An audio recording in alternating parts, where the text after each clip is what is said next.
Thank you ma'am. మేము actually Srikakulam నుండి వచ్చాము. 1200 కిలోమీటర్లు ఉంటుంది మాకు. మేము ఏ హాస్పిటల్లో చూపించినా క్లారిటీగా ఏది చెప్పలేదు, ఇలా ప్రాబ్లం ఉందని ఎక్కడ కూడా ఇచ్చేయలేదు. లాస్ట్కి మీ వీడియోస్ అన్ని చూసి ఒకసారి మేడంకి కన్సల్ట్ అయితే ఎలా ఉంటుంది ఏంటని వచ్చా.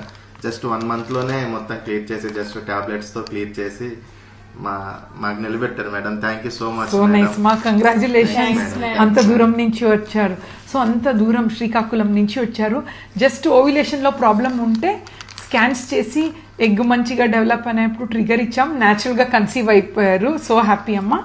బట్ మేనరికం ఇష్యూ ఉంది కదా, ఎలా మీకు రిలేటెడ్ అన్నట్టు? అంటే మా అమ్మ వాళ్ళ అన్నయ్య వాళ్ళ కూతురికి చేసుకున్నాం అలా మేనరికం. ఓకే, సో మేనరికం ఉన్నప్పుడు అది కన్సాంగ్వినిటీ అంటాము.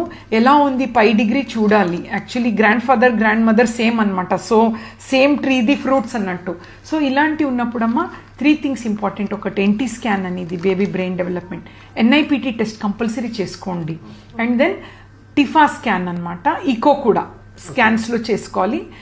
చిన్నగా ఏదైనా నార్మలీ పుట్టకలతో వచ్చే ప్రాబ్లమ్స్ కొంచెం ఎక్కువ ఉంటుంది, బట్ మనం మిస్ చేయొద్దు అన్నట్టు. మేనరికం ఉన్నప్పుడు actually prevention is better than cure కదా.